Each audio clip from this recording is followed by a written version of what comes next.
Hey guys, welcome back to another episode of Finding 10, where we are gonna search for a 10 out of 10 movie. Of course, today we're not gonna talk about the B movie because there's not much to be said about the movie. No, today we're gonna talk about a movie and we're gonna talk about a better movie as well. And those movies are The Shape of Water and 3 Billboards Outside Ebbington, Missouri. Or as moviegoers like to call them, why the hell did it won Best Picture 2018? And it should have won Best Picture of 2018. I've got so much hatred for the fact that The Shape of Water won Best Picture of 2018, so let's just dive right into it. The Shape of Water. The Shape of Water tells the story of Eliza, a mute woman who was orphaned. As a child, she was found beside a river with a scar on her neck. Now, as an adult, she works as a janitor with her best friend, Zelda, who is an African-American woman, and she lives alone with Giles, a closeted gay man, as her neighbor. The company which Eliza and Zelda work for have just recently found a humanoid fish. They call him the Amphibian Man, but really, let's be honest here, he's the Fishman. So I'm just gonna call him Fishman. And Strickland, being a scientist there, he wanted to dissect this new creature. But surprisingly, Eliza bonded with the Fishman in a romantic way, and thus, she wanted to save him. Now there's a twist at the end of the movie. If you haven't watched the film, just skip this part because it is basically a spoiler. Eliza got shot and then the Fishman healed her in water. But as it turns out, Eliza was never really human to begin with. She is of the same species of the Fishman, but her appearance just seems more humane. And this was shown by the scar on her neck turning out to be dormant gills. Now granted, this wasn't a twist that came out of nowhere. They actually dropped clues leading up to the twist, and I think that's a good thing. But now let's get into the story of 3 Billboards. 3 Billboards tells the story of Mildred, a mother who had just lost her daughter. Her daughter was raped and burned to death, and after months, the police didn't make any progress in solving the case. So basically, it tells the story of a vengeful mother who demanded justice for her daughter. And so she started hanging messages on the billboards, attacking the town's police for not working hard enough. And that's just it. That's basically it. I mean, of course, I can explain the story a little bit more, but at its core, that's the whole story. And the reason why I explain the story of The Shape of Water so thoroughly is because I don't think that their story is the type of story that can be broken down and still be interesting. Here, let me prove this to you. The story of The Shape of Water tells the story of Eliza, a mute woman who falls in love with a fish. See, it doesn't really pack the same punch. But I'm not saying which type of story is better because I think both can be extremely good if well done. So let's get into why the people that likes The Shape of Water likes the movie and will defend the movie till their deaths, which is stupid. And I kid you not, these are the most common reasons that they always say when we say that The Shape of Water wasn't really deserving of winning the Best Picture of 2018. Here goes. The story of The Shape of Water really represents minorities, with Eliza being a mute, Zelda being African American, Charles being gay, and even the Fishman was different. The antagonist is meant to represent those who are entitled and feels like they're above everyone else. And it's so much more than just a story of romance between a human and a fish. If you don't think it deserves the Best Picture of 2018, maybe you just didn't understand the movie. No. God,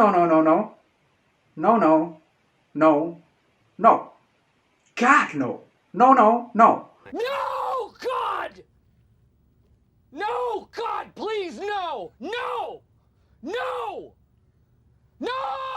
See, I think that's kind of a problem right now. Every time there's a woke movie amongst the nominations of Best Picture, it will automatically wins the Best Picture despite there being an objectively better film. Now don't get me wrong, I'm all for minorities movement, but I think a movie should be valued as simply a movie. Messages are important in movies, but I do not think that they should be the only defining factor. And yes, I agree that the symbolisms in The Shape of Water was really well done, and I understood the movie and what it represents, but to me, it's just not enough.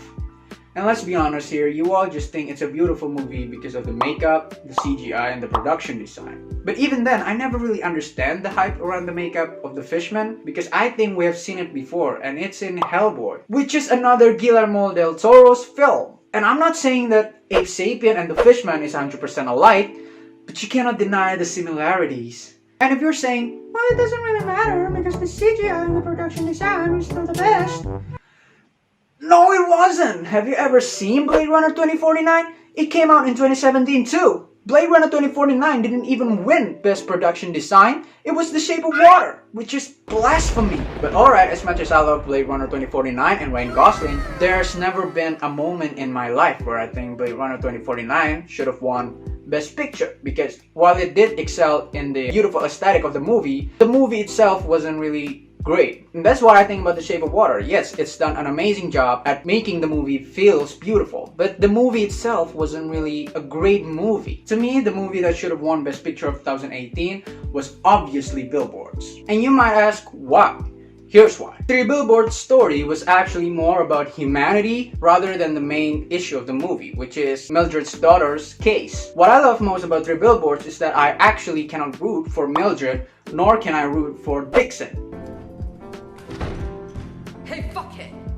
What? They attack one another back and forth, and every act that they did blew my mind even further away from their previous acts. What I'm trying to say is that there isn't an antagonist in the film. You might say that the antagonist of the film was Mildred's daughter's rapist. Well, yeah, I can agree, but he's not the antagonist of this specific story.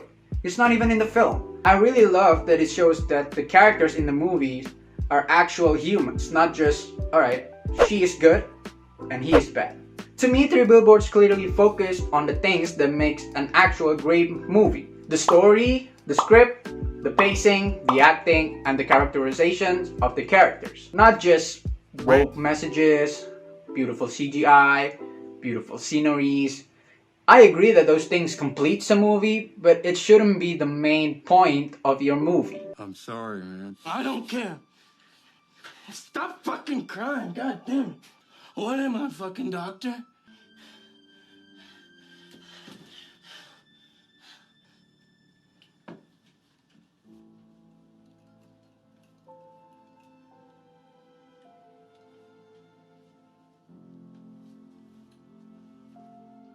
And again, I'm not saying that The Shape of Water is a terrible movie that is unwatchable. No, I think it's a very well-made movie. It has some nice music, and I agree on the fact that they're the winner of Best Music in 2018. The acting in the movie was phenomenal, especially Sally Hawkins and Michael Shannon. I just think that to be the Best Picture, you're gonna have to be the best in a lot of categories. And right now, the only categories I can think of for The Shape of Water is probably Best Music and Best Makeup. And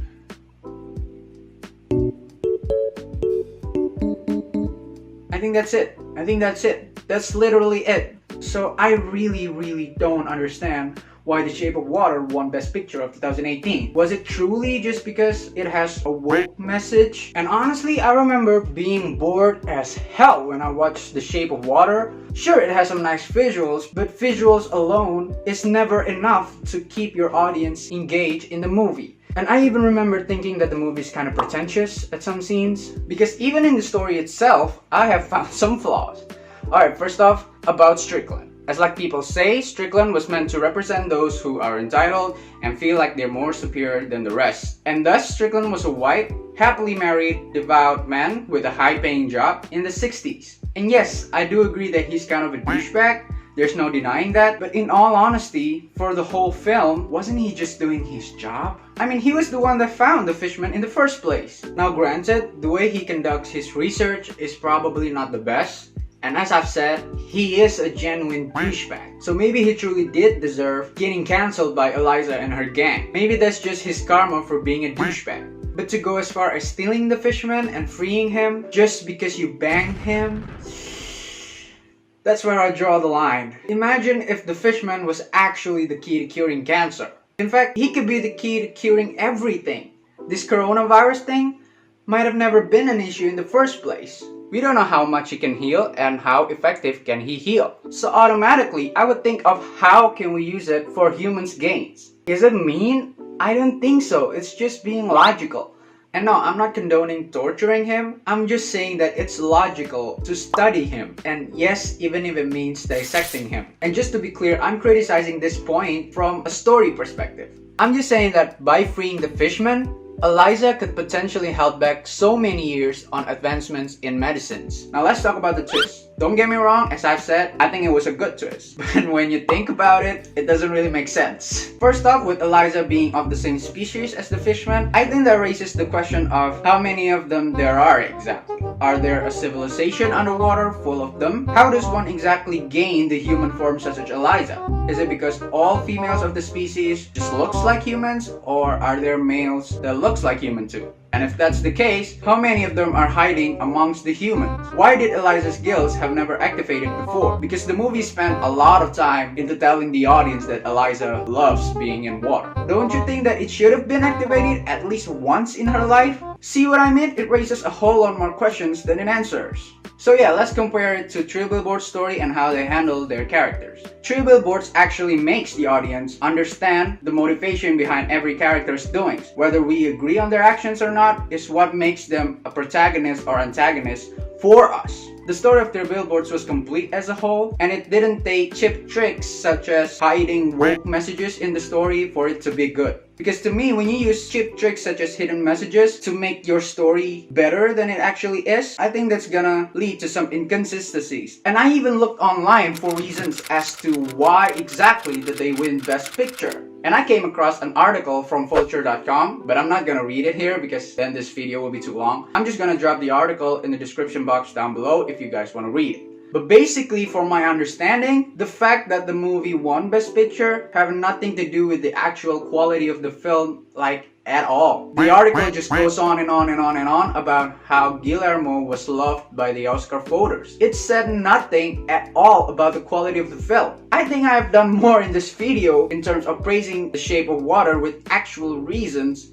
than the article. So yeah, it obviously wasn't deserving of winning the Best Picture of 2018. I won't go as far as saying that it didn't deserve the nomination because I do understand the appeal. It's one thing to be nominated and it's another thing to win it. So now I've come to the conclusion that The Shape of Water won Best Picture of 2018 solely because of its woke message. And to me, that is such a...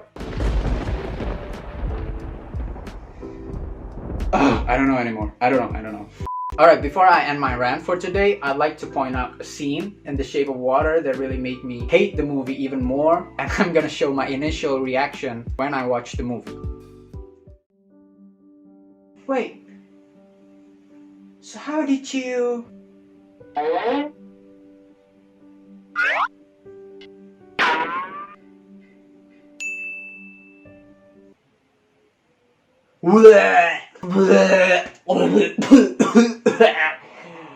What the hell did I just see? Oh my... Alright, I've been ranting on for too long, my throat is getting kinda sore. So I'm just gonna rate the movies individually. The Shape of Water gets a 6.5, while Three Billboards Outside Ebbington, Missouri gets a solid 8.5 for being an actually good film. I think that ends up my rant for today. If you agree with me, click the like button. Or if you don't agree with me, drop your arguments in the comment section down below. But before you do, let me ask you a question. In what significant way is The Shape of Water different than the Bee movie? Because in the Bee movie, the main character falls in love with the bee. And if you say, well, it likes the minorities, I can just say that what if the bees was meant to represent the minorities? Because they are different from us, right? So yeah, if you can answer that genuinely, you can drop your arguments in the comment section down below. Alright, that's it. I will see you guys at our next destination.